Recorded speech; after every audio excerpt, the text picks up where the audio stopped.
نحمدہ ونصلی علی رسولہ الکریم اما بعد۔ حضرات، رمضان المبارک کا مہینہ جب آتا ہے تو اپنے دامن میں بے پناہ رحمتیں اور برکتیں لیے تشریف لاتا ہے۔ قسم خدا کی اس مہینے کی بڑی عظمت و شان ہے۔ میں ایک حدیث پیش کرتا ہوں جس سے آپ کو معلوم ہوگا کہ ماہ رمضان المبارک کی عظمت کیا ہے۔ یہ حدیث بیہقی کی ہے۔ اس کو حجت الاسلام امام غزالی رحمۃ اللہ تعالی علیہ نے مکاشفۃ القلوب میں اور علامہ منذری نے الترغیب میں نقل فرمایا ہے کہ حضرت سیدنا ابو ہریرہ رضی اللہ تعالیٰ عنہ سے مروی رسول اللہ صلی اللہ تعالیٰ علیہ وسلم نے فرمایا، اودیت امتی خمس خصال فی رمضان لم توتہن امت قبلہم۔ میری امت کو رمضان شریف کے بارے میں 5 چیزیں خصوصی طور پر عطا کی گئی ہیں جو پہلی امتیوں کو نہیں ملی۔ سبحان اللہ۔ یعنی یہ 5 انعام صرف امت محمدیہ صلی اللہ تعالی علیہ وسلم ہی کے لیے ہیں۔ الحمدللہ، کیا شان ہے میرے آقا کی۔ یہ سب کچھ میرے آقا کا صدقہ ہے، سب کچھ میرے پیارے مصطفیٰ صلی اللہ تعالی علیہ وسلم کا کرم ہے۔ کون دیتا ہے؟ دینے کو منہ چاہیے، دینے والا ہے سچا ہمارا نہیں۔ وہ 5 خصوصی چیزیں کیا ہیں؟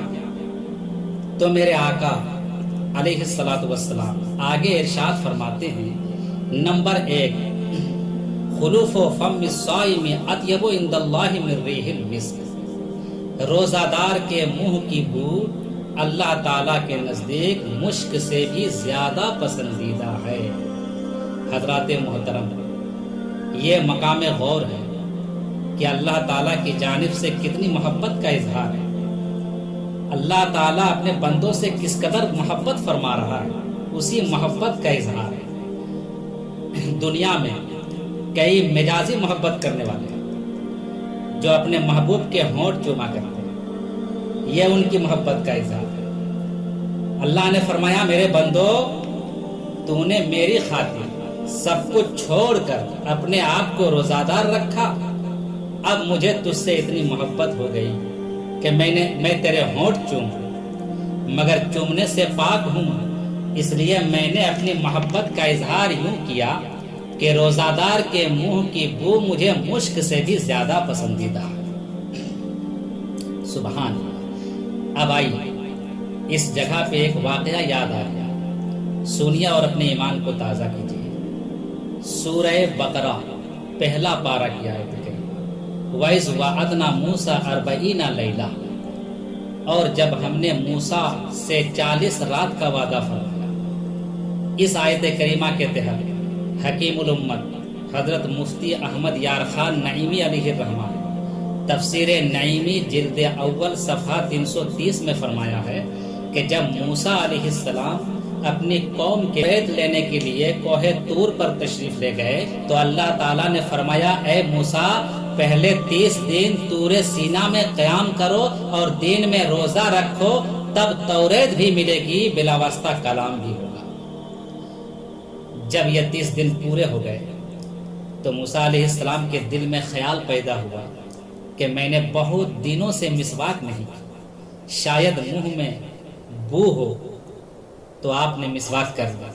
حکم الہی آیا کہ اے موسیٰ، تم نے منہ سے وہ خوشبو دور کر دی جو ہم کو مشک سے بھی زیادہ پیاری تھی، لہٰذا اے موسیٰ 10 روزے اور رکھو تاکہ تمہارے منہ میں پھر وہی خوشبو پیدا ہو جائے۔ سبحان اللہ۔ اسی لیے رحمت عالم صلی اللہ تعالی علیہ وسلم فرماتے ہیں کہ روزہ دار کے منہ کی بو اللہ کے نزدیک مشک سے بھی زیادہ پسند ہے۔ اسی حدیث کے پیش نظر امام شافعی رحمہ اللہ فرماتے ہیں کہ روزہ دار کو مسواک نہیں کرنی چاہیے کہ اس سے یہ بو زائل ہو جاتی ہے جو خدا کو مشک سے زیادہ پسند ہے۔ مگر ہمارے امام اعظم فقیہ افخم حضرت سیدنا ابو حنیفہ نعمان بن ثابت رحمہ اللہ نے فرمایا کہ مسواک ضرور کرو، جس کے منہ کی بو اللہ کریم کو اتنی پسند ہے اس کی خوشبو کتنی پسند ہے، لہذا مسواک کر کے بو کی جگہ خوشبو پیدا کرو۔ سبحان اللہ۔ اب آئیے، یہ تو پہلی خصوصیت تھی۔ دوسری خصوصیت سماعت فرمائیے، میرے آقا حضور تاجدار مدینہ صلی اللہ تعالی علیہ وسلم آگے ارشاد فرماتے ہیں وَتَسْتَغْفِرْ لَهُمُ الْحِيتَانُ حَتَّى يُفْطِرُوا، ان کے لیے دریا کی مچھلیاں افطار تک دعا کرتی ہیں۔ سبحان اللہ، کن کے لیے؟ روزہ داروں کے لیے۔ کتنا خوش نصیب ہے وہ جس کے لیے دریا کی مچھلیاں بھی دعا کر رہی ہیں۔ اسی لیے علماء فرماتے ہیں کہ روزہ دار کا سونا بھی عبادت ہے، کیونکہ وہ سحر سے افطار تک عبادت میں ہے۔ سبحان اللہ۔ تیسری خصوصیت، آقا کریم صلی اللہ تعالی علیہ وسلم نے ارشاد فرمایا کہ اللہ تعالی روزہ داروں کے لیے ہر روز جنت کو آراستہ کرنے کا حکم فرماتا ہے۔ پھر وہ فرماتا ہے کہ قریب ہے میرے نیک بندے مشقتیں اٹھا کر، بھوک پیاس کاٹ کر تیری طرف آئیں گے۔ سبحان اللہ، گویا جنت دلہن کی طرح سج دھج کر روزہ دار کا انتظار کرتی ہے۔ تو مجھے کہہ لینے دیا جائے، نمازی جنت کا منتظر، قاضی جنت کا منتظر، غازی جنت کا منتظر، حاجی جنت کا منتظر، زکاتی جنت کا منتظر، مگر جنت روزہ دار کا منتظر۔ اب آئیے چوتھی خصوصیت کی جانب چلتے ہیں۔ میرے آقا کریم صلی اللہ تعالی علیہ وسلم فرماتے ہیں اس میں سرکش شیاطین قید کر دیے جاتے ہیں کہ وہ رمضان میں ان برائیوں کی طرف نہیں پہنچ سکتے جن کی طرف غیر رمضان میں پہنچتے ہیں۔ اب یہاں پر ایک سوال پیدا ہوتا ہے کہ جب رمضان المبارک میں شیاطین کو قید کر دیا جاتا ہے تو پھر لوگ گناہوں میں کیوں مبتلا رہتے ہیں؟ ماہ رمضان میں بھی لوگ گالی گلوچ، غیبت، چغلی، مار پیٹ، جھگڑا، فساد کیوں کرتے ہیں؟ تو سنو، یہ سب انسان کے نفس امارہ کی وجہ سے ہوتا ہے۔ جس نے اپنے نفس پر قابو پا لیا شیطان کے پھندے سے بچ گیا۔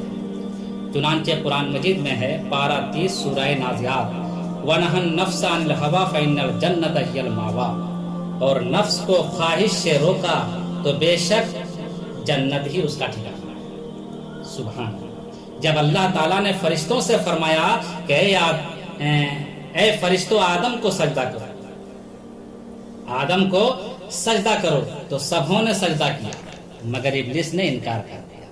اب بتائیے ابلیس کو کس نے بہکایا؟ کیا ابلیس سے پہلے بھی شیطان تھا؟ نہیں، بلکہ اس کو اپنے نفس ہی نے لے ڈوبا۔ اسی طرح انسان ماہ رمضان میں بھی گناہ کرتا ہے تو شیطان کے بہکاوے سے نہیں بلکہ اپنے نفس کی وجہ سے کرتا ہے۔ عزیزان ملت اسلام، اب آئیے پانچویں خصوصیت کی طرف چلتے ہیں۔ رسول کریم صلی اللہ تعالی علیہ وسلم فرماتے ہیں رمضان کی آخری رات میں روزہ داروں کی مغفرت کر دی جاتی ہے۔ سبحان اللہ۔ صحابہ نے عرض کی آہیا لیلۃ القدر، یا رسول اللہ کیا یہ لیلۃ القدر ہے؟ فرمایا نہیں، بلکہ یہ دستور ہے کہ جب مزدور کام ختم کر لے تو اسے مزدور